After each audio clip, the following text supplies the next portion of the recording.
दोस्तों, good morning. स्वागत है आपका मेरे आज के व्लॉग में। और आज के व्लॉग की शुरुआत कर रही हूँ मैं मॉर्निंग के 10 बजे से। और सबसे पहले आप सभी को मेरा प्रणाम और छोटों को मेरा ढेर सारा आशीर्वाद। तो दोस्तों, आज का व्लॉग जो बना रही हूँ मैं अभी सुबह के 10 बजे से स्टार्ट कर रही हूँ। अभी मैं जा ही रही हूँ तो मैंने सोचा क्यों ना आपको भी अपने बारे में आज मैं कुछ बता दूँ, अपना परिचय आपके साथ शेयर करूँ। क्योंकि व्लॉगिंग करने से पहले अपने बारे में, मेरे बारे में आप लोगों को पता होना चाहिए। और मैं व्लॉग के स्टार्ट करने से पहले आप लोगों को सबसे पहले अपना परिचय देना चाहती हूँ कि मैं कौन हूँ, कहाँ से हूँ, किस जगह से बिलोंग करती हूँ।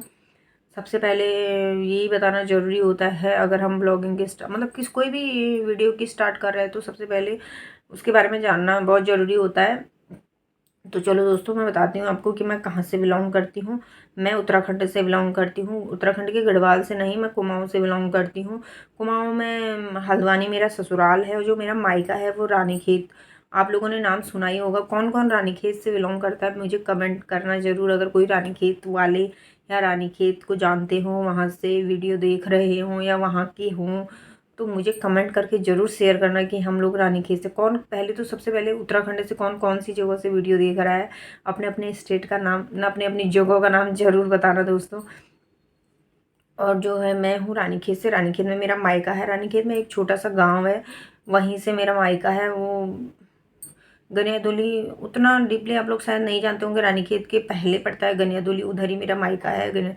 वहीं एक छोटे से गाँव में मैं बिलोंग करती हूँ। और मैंने जो अपनी पढ़ाई करी हुई है वो गवर्नमेंट स्कूल से ही करी हुई है। क्योंकि पहले प्राइवेट स्कूलों का इतना चाल चलन नहीं था, तो अभी जाके प्राइवेट स्कूलों का इतना चुचलेबाजी हो रखे हैं। पहले से कहाँ, पहले तो गवर्नमेंट स्कूल थे, पढ़ाई हो चाहे ना हो गवर्नमेंट में ही पढ़ते थे सब लोग। और रही बात भाई बहनों की, हम लोग 3 बहनें हैं और एक मेरा भैया है। मेरे भैया सबसे बड़े हैं, वो आर्मी में है। और उसके बाद मेरी 2 बहनें हैं, उनके बाद सबसे छोटी मैं हूँ। सबकी शादी होगी, सबके बच्चे होंगे, सब अपने अपने परिवार में खुश हैं। और जो मेरे बड़े वाले जिया जी हैं वो आर्मी में कमांडो हैं। भैया मेरे आर्मी में ही हैं और जिया जी मेरे आर्मी में कमांडो हैं। और जो मेरे दूसरे नंबर की जिया जी हैं वो बिजनेसमैन हैं। और मेरे जो हस्बैंड हैं वो इंजीनियर हैं। तो अच्छा खासा परिवार है, ऐसा कोई दिक्कत वाली बात नहीं है। जो मेरे पापा हैं वो फॉरेस्ट डिपार्टमेंट में, मतलब वन विभाग में सेक्शन अधिकारी रिटायरमेंट हो चुके हैं। अभी मेरे मम्मी पापा घर में रहते हैं। भैया भाभी बच्चे सब लोग घर में ही रहते हैं। बच्चे आर्मी स्कूल में पढ़ते हैं भैया के। और दीदी लोग सब अपने अपने लाइफ में सब खुश हैं, मस्त हैं, सब अपने अपनी जगह सेटल हैं। और रही बात मेरी, मैं अभी जो मेरा ससुराल है वो मेरा ससुराल हल्द्वानी में है। जो गांव है हमारा ससुराल का वो दोरहाट में पड़ता है। और जो मेरे सास ससुर ने हल्द्वानी में ज़मीन लेके मकान लगा लिया था, तो हम लोग हल्द्वानी में ही रहते हैं। और मेरे ससुर जी फ़िलहाल अभी है नहीं, क्योंकि ससुर जी अभी 4-5 साल पहले एक्सपायर हो गए थे। क्योंकि उनको कैंसर हो गया था। बहुत इलाज कराया दोस्तों, उनका बहुत ज़्यादा इलाज करवाया। 2 साल वो मेरे साथ रहे, हमारे साथ। तब मैं कुरुक्षेत्र रहती थी, तो बहुत ज़्यादा इलाज करवाया उनका चंडीगढ़ पीजीआई से। और इलाज ठीक भी हो गए थे, सब कुछ सही हो गया था। इतने थेरेपी, कीमोथेरेपी, रेडियोथेरेपी सब कुछ कराया हमने, बहुत अच्छे हो गए थे। फूड पाइप में उनका कैंसर हो गया था, गांठ हो गई थी। तो फिर उसके बाद वो घर गए, तो डॉक्टर ने बोला कि घर आप लोग जा सकते हैं। घर गए तो घर जाने के बाद फिर हम लोग बार बार उनको, यहाँ तो हम हमारे सामने वो परहेज रखते थे, घर जाके उन्होंने कोई परहेज नहीं रखा, तो वो फिर एक्सपायर हो गए, बहुत बड़ी। और जो मेरे ससुर जी थे वो नैनीताल बैंक में जॉब करते थे। और मेरी सास है, अभी मेरी जेठ भी हैं।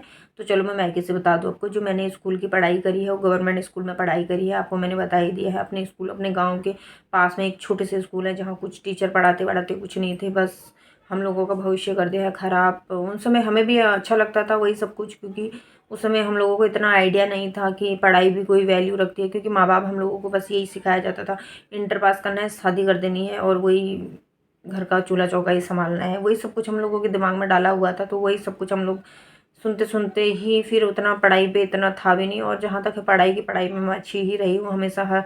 हर क्लास में मैं फर्स्ट ही आई हूँ, ऐसा कुछ नहीं है। क्योंकि घर पे पापा थोड़ा बहुत पढ़ाते थे मुझे।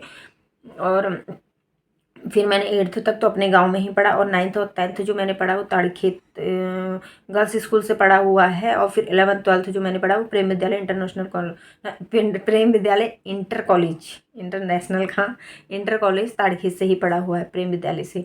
और उसके बाद आई कॉलेज की बारी। मेरे जो हम लोग थे, हम 10 लड़कियां थी। 9th में एडमिशन लिया था, 10 में से 7 फेल हो चुकी थी। उसमें फेल बहुत होते थे दोस्तों, इतने फेल होते थे, मतलब 2-2 3-3 साल एक ही क्लास में रह जाते थे, बहुत मुश्किल। आज तो सरकार ने ऑर्डर कर दिया है कि फेल करना ही नहीं है बच्चों को, लेकिन उसमें बहुत ज़्यादा फेल होते थे दोस्तों। उसमें पास होना बहुत मुश्किल बात होती थी। आज तो फेल होना बहुत मुश्किल बात है, उसमें पास होना बहुत मुश्किल बात होती थी। तो हम दोस्तों में से 10 लड़कियों में से सिर्फ 3 लड़कियाँ ही हमने इंटर करा, और इंटर तक करा। उसमें से भी 2 दोस्तों की मेरी शादी हो गई थी, उनके पेरेंट्स ने उनकी शादी कर दी थी। रही बात मेरी, मेरे मम्मी पापा ने मेरे पे कोई प्रेशर नहीं रखा था, क्योंकि मेरी दीदियों की शादी, बड़ी दीदी की भी टाइम पे हो गई थी, छोटी दीदी की भी उन दिनों ही हो रही थी जब मैं इंटर में पढ़ती थी। तो छोटी दीदी की शादी हुई थी, तो मेरे तो कोई चांस ही नहीं था शादी होने का इतनी जल्दी। उसके बाद मैंने कॉलेज पढ़ा, कॉलेज के बाद मैंने बीए करा, एमए करा, फिर मैंने ऐसे तुक्के में बीएड का एग्ज़ाम दे दिया। मेरा कोई था नहीं ऐसा, मतलब अचानक से ही मैंने बीएड का एग्ज़ाम दे दिया और मेरे अच्छे नंबर आए बीएड में। 300 हाई मार्क्स गई थी, और मेरी जो नंबर आए थे वो 275 आए थे। तो फिर मैंने बीएड भी कर लिया, रुद्रपुर के गवर्नमेंट स्कूल से ही मैंने बीएड करा हुआ है। उसके बाद जाके फिर तो शादी मुझे करनी ही थी दोस्तों। फिर उसके बाद मैं क्या करती, उसके बाद मेरे पास कोई चांस भी नहीं था। उसके बाद जाके मैंने करी शादी। तो फिर पापा ने यही बोला था, जब तक ये बोलेगी नहीं शादी करने को तब तक हम नहीं करेंगे इसकी शादी करके। फिर उसके बाद फिर शादी हो चुकी मेरी, रिश्ते वगैरह पक्का हो गया, तो शादी हो चुकी। शादी के बाद जो ससुराल है मेरा, ससुराल मेरा मैंने बता ही दिया हल्द्वानी में है। वहाँ मेरी फ़िलहाल घर पे अभी मेरी सास और मेरे जेठ जी रहते हैं, हम लोग यहाँ रहते हैं। क्योंकि मैं भी पहले घर ही थी, अब मैं इसलिए आ गई हूँ साथ में, क्योंकि रात में देर नाइट पे आते हैं हस्बैंड, सिविल इंजीनियर हैं, तो साइड में बहुत ज़्यादा काम कर, मतलब लेट ही, कोई टाइम नहीं है साइड के काम का, तो इसलिए मुझे आना पड़ा खाना पीना बनाने के लिए, क्योंकि रोज़ रोज़ से बाहर से भी नहीं खा सकते हैं ना दोस्तों। तो उसके बाद जाके ससुराल में मेरे जेठ हैं और मेरी सास है। अभी जो जेठ है उनकी शादी, जब हमारी शादी हो रही थी तब उनकी शादी तय हुई नहीं। और आज तो उत्तराखंड का हालत बहुत बुरा है दोस्तों, आप लोगों को पता ही है उत्तराखंड में शादियाँ हो ही कहाँ रही हैं। अब लड़की मिल ही कहाँ रही है, कहीं नहीं मिल रही है दोस्तों लड़की। अगर कहीं लड़की होगी तो बताइए ज़रूर, बहुत मुश्किल हो गया है दोस्तों लड़कियाँ मिलना। और जो लड़कियाँ मिल भी रही हैं तो वो बोल रहे हैं आई एम आर्मी लवर, मतलब हमें आर्मियों से ही शादी करनी है बोल दे रहे हैं। अब क्या कर सकते हैं दोस्तों। और उसके बाद जाके सब कुछ ठीक है, परिवार भी सब कुछ अच्छा है, बहुत अच्छा घर परिवार है मेरा, बहुत अच्छे हस्बैंड है मेरे, बहुत सपोर्ट करते हैं। मेरी सास बहुत सपोर्ट करती है, इसीलिए मैं, मुझे कहती है कर कर कुछ तो कर। सास भी अच्छी है और मेरे ससुर जी भी बहुत अच्छे थे। मेरे हस्बैंड भी बहुत सपोर्टिव हैं, बहुत ज़्यादा सपोर्ट करते हैं हर चीज़ के लिए। कुछ भी करना हो तो बहुत ज़्यादा सपोर्ट करते हैं, बहुत ज़्यादा, घर के काम से लेकर, बाहर के काम से लेकर, वीडियो बनाने से लेकर, हर चीज़ के लिए। और रही बात वीडियो बनाने का ख्याल मेरे दिमाग में कैसे आया, मैं 2 साल पहले से वीडियो बना रही हूँ दोस्तों, आप लोगों को पता ही है। मेरा वो चैनल में कुछ ग्रो नहीं हुआ, फिर अब जाके मैं इस चैनल पे वीडियो बना रही हूँ। खुद ही एडिटिंग करती हूँ, खुद ही वीडियो बनाती हूँ, खुद ही सब कुछ काम करती हूँ, क्योंकि इतना हस्बैंड के पास टाइम नहीं रहता है। और मेरी एक बेटी है जो अभी 2nd क्लास में पढ़ रही है, 6 साल की है, और अभी वो 2nd क्लास में है। और बाकी दोस्तों क्या बताऊँ, यही मेरा परिचय था, मेरे फैमिली यही है बस। और क्या बताऊँ मैं आपको अपने बारे में। अभी तो फ़िलहाल मैं घर पर हूँ, जॉब वॉब बीच में मैं करती थी, अभी मैं जॉब छोड़ी हुई है, घर पर ही हूँ फ़िलहाल। मैं अभी जॉब करती नहीं हूँ, तो अभी घर ही संभाल रही हूँ फ़िलहाल। और बाकी दोस्तों आई होप आपको मेरा परिचय अच्छा लगा होगा। और अगर आपको कुछ भी मेरे से सवाल करना है, कुछ भी आपको मेरे बारे में पूछना, तो आप लोग मुझे कमेंट कर सकते हो, मैं आपके सारे सवालों के आंसर दूँगी विथ आपके नेम के साथ। दोस्तों आप लोग मुझे कमेंट कर सकते हो। और हाँ, कौन कौन किस जगह से ये वीडियो देख रहा है प्लीज़ कमेंट में ज़रूर बता देना मुझे, कौन कहाँ से देख रहा है करके, ताकि मुझे भी तो लगे, मुझे भी तो पता चले ना कि मेरी वीडियो आखिर कौन कौन कहाँ कहाँ से देख रहा है, किस स्टेट से, किस जगह से देख रहा है दोस्तों। बाकी मैं इस व्लॉग को यहीं पे एंड करती हूँ। आई होप आपको ये व्लॉग पसंद आया होगा, पसंद आया हो तो लाइक शेयर सब्सक्राइब करना बिल्कुल ना भूलें दोस्तों। प्लीज़ सब्सक्राइब जरूर कर दें, मुझे आपके सब्सक्राइब की बहुत ज़्यादा ज़रूरत है दोस्तों। आपके लाइक, आपके प्यार एवं सपोर्ट की बहुत ज़रूरत है दोस्तों। आपके प्यार एवं सपोर्ट के कारण ही मैं सुबह मॉर्निंग में उठ के फिर से वीडियो बनाती हूँ, फिर से मुझे हौसला मिलता है दोस्तों आपके सपोर्ट, क्योंकि आपका प्यार एवं सपोर्ट मुझे मिल रहा है दोस्तों।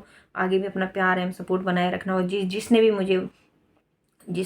मुझे सब्सक्राइब करा हुआ है उन सबका मैं तहे दिल से धन्यवाद बोलती हूँ। जिसने नहीं करा है उनका भी मैं धन्यवाद बोलती हूँ। तो आप भी मुझे कर दीजिएगा, इससे ज़्यादा मैं क्या बोल सकती हूँ। तो दोस्तों अब इस व्लॉग को यहीं पे एंड करती हूँ। जब तक आप अपने घरों में स्वस्थ रहें, मस्त रहें, व्यस्त रहें। मैं आपसे जल्दी मिलती हूँ नेक्स्ट व्लॉग पर। तब तक आप अपना ध्यान रखें।